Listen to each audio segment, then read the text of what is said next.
تخيل معايا اللحظة إن في شخص قاعد دلوقتي في أوضة عادية جدا، لا لابس هودي أسود ولا حواليه شاشات خضراء ولا حتى بيكتب بسرعة خارقة على الكيبورد، ومع ذلك الشخص ده ممكن يكون حرفيا قادر يوقع شبكة كهرباء، يعطل مطار أو حتى يشل دولة كاملة. إحنا اتربينا من الأفلام إن الاختراقات الإلكترونية عبارة عن شوية مشاهد درامية مبالغ فيها، لكن الحقيقة أخطر بكتير، لأن معظم الهجمات السيبرانية الكبيرة ما بتبدأش بعبقرية خارقة، بتبدأ بغلط صغير جدا، سطر كود فيه مشكلة، باب مفتوح بالغلط، أو ثغرة محدش أصلا كان يعرف إنها موجودة. الثغرة دي في عالم الأمن السيبراني اسمها زيرو داي.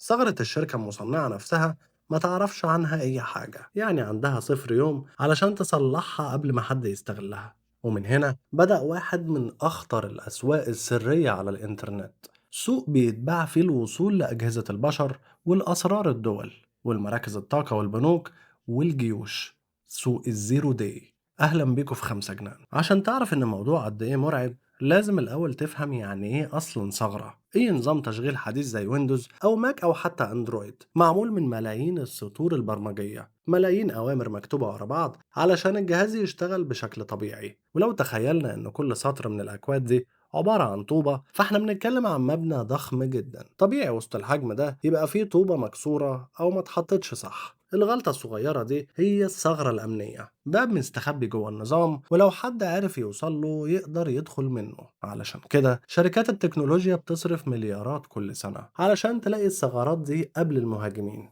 شركات زي مايكروسوفت وأبل عندهم فرق كاملة وظيفتها تدور على الأخطاء دي وتصلحها، بل إنهم كمان عملوا برامج اسمها باج باونتي. أي هاكر يلاقي ثغرة ويبلغ الشركة بدل ما يستغلها ياخد مكافأة مالية محترمة. لكن مش كل الناس بتفكر بنفس الطريقة. في نوع تاني من الهاكرز شايف إن الثغرة دي كنز، وحاجة زي دي ما ينفعش تتسلم ببلاش لكن تتباع، واللي يدفع أكتر ياخدها. ومن هنا بدأت الحكاية الحقيقية، لما شركة تكتشف ثغرة في برنامج عندها بتنزل تحديث أمني بسرعة وتقفل الباب ده فورا. لكن تخيل لو الثغرة موجودة فعلا والمطورين نفسهم ما يعرفوش عنها حاجة. هنا بقى بنوصل لمفهوم الزيرو داي، ثغرة سرية بالكامل محدش يعرفها غير الشخص اللي اكتشفها، وممكن الثغرة الواحدة تبقى كفاية علشان تسيطر على جهاز كامل من غير ما صاحبه يحس. واكتشاف ثغرة زي دي مش سهل أبدا، أحيانا باحث أمني يقعد شهور أو سنين يقلب في الأكواد علشان يلاقي غلطة واحدة بس. علشان كده أسعار الزيرو دي بتكون خرافية. لكن الغريب إن الموضوع ما بدأش كبزنس أصلا. في التسعينيات ومع بداية انتشار الإنترنت الهاكرز كانوا بيكتشفوا الثغرات وينشروها على المنتديات عيني عينك، نوع من التحدي وإثبات القوة والشهرة وسط مجتمع الهاكرز. وفي الوقت ده الشركات بدل ما تشكر الناس دي كانت ساعات تهددهم بالقضايا، فبدأت العلاقة تبقى عدائية. ومع الوقت ظهرت منتديات كاملة مخصصة لتبادل الثغرات والأدوات، وكان أشهرها منصات بدائية أشبه من مجتمعات سرية للهاكرز. لكن بعد فترة ناس تانية بدأت تستوعب إن المعلومات دي بتساوي فلوس حرفيا. شركات أمنية وأجهزة مخابرات وعصابات إلكترونية كلهم بقى مستعدين يدفعوا مبالغ ضخمة مقابل ثغرة قوية. وفي سنة 2003 حصل تحول مهم جدا. شركة أمن سيبراني اسمها اي ديفنس قررت تشتري الثغرات من الهاكرز بشكل رسمي. الفكرة كانت بسيطة، بدل ما الهاكر ينشر الثغرة للعلن يبيعها للشركة وهي تتصرف. في البداية الأسعار كانت بسيطة، ممكن عشرات أو مئات الدولارات، لكن السوق كبر بسرعة بشكل مرعب وبدأت تظهر شركات متخصصة اسمها بروكرز أو وسطاء، شغلهم الوحيد هو شراء وبيع الثغرات. من أشهرهم زيروديوم وفوبن. الشركات دي كانت بتشتري الثغرات بمبالغ ضخمة وبعدها تعيد بيعها لحكومات أو جهات أمنية بأسعار أكبر بكتير. وساعتها بقى سعر الثغرة بيعتمد على قوتها. هل تقدر تخترق موبايل؟ هل تحتاج إن الضحية يضغط على لينك؟ ولا تقدر تسيطر على الجهاز من غير أي تدخل؟ في فترة من الفترات ثغرة تقدر تفتح آيفون بالكامل من غير ما المستخدم يعمل أي حاجة. كان سعرها ممكن يعدي 2 مليون دولار، مجرد رسالة توصل لك والتليفون يبقى متراقب بالكامل. ولما الحكومات دخلت السوق اللعبة اتغيرت تماما. أجهزة الاستخبارات فهمت إن الثغرات دي أخطر من أسلحة كتير تقليدية، لأنها بتديهم قدرة يخشوا حياة أي شخص حرفيا من غير ما يتحركوا من مكاتبهم. زمان عشان تتجسس على حد كنت محتاج تزرع أجهزة تنصت، ودلوقتي ثغرة واحدة كفاية تخلي الموبايل نفسه يتحول لجهاز تجسس عليك. الميكروفون، الكاميرا، الرسايل، والموقع الجغرافي، كل حاجة على التليفون. والأسوأ إن الهجمات دي مش بس للتجسس، ممكن تستخدم علشان تدمير فعلي على أرض الواقع، وده اللي العالم اكتشفه لأول مرة سنة 2010. في السنة دي ظهر فيروس اسمه ستاكس نت، والخبراء وصفوه وقتها إنه أول سلاح إلكتروني حقيقي في التاريخ. الهدف كان منشأة نطنز النووية في إيران، ومنشأة زي دي أصلا كانت معزولة عن الإنترنت بالكامل.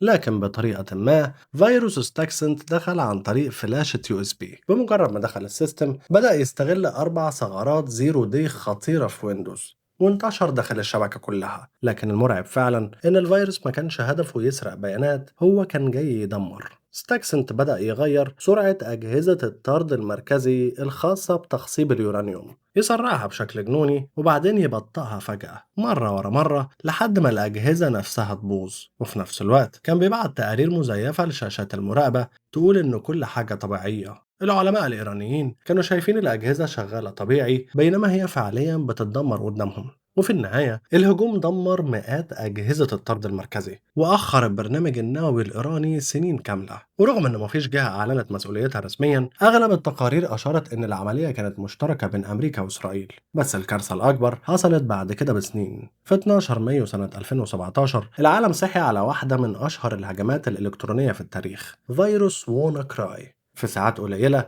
مئات الآلاف من الأجهزة حوالين العالم اتحولت شاشاتها للون الأحمر، وفي رسالة ظهرت للمستخدمين إن ملفاتك اتشفرت وادفع الفدية. والهجوم ده أصاب أكتر من 150 دولة. مستشفيات في بريطانيا ألغت عمليات جراحية، وشركات اتصالات وقفت، ومطارات ومؤسسات حكومية تعطلت. والمصيبة بقى إن الثغرة اللي استخدمها الفيروس كانت أداة تجسس مطورة من شركة أمريكية. الثغرة اسمها Eternal Blue، بس مجموعة غامضة جدا اسمها شادو بروكرز سربتها على الإنترنت، وبعدها المجرمين استخدموها في نشر وونا كراي، يعني سلاح إلكتروني معمول للتجسس اتحول لفوضى عالمية. والأغرب من كده إن اللي أوقف انتشار الهجوم كله كان باحث أمني بريطاني اسمه ماركوس هاتشنز. ماركوس لاحظ إن الفيروس بيحاول يتصل بدومين غريب مش شغال، فقرر يشتري الدومين بحوالي $10 بس. وبالصدفة ده كان كيل سويتش مخفي جوه الفيروس. أول ما الدومين اشتغل الفيروس وقف ينتشر، يعني العالم كله تقريبا اتنقص بسبب $10.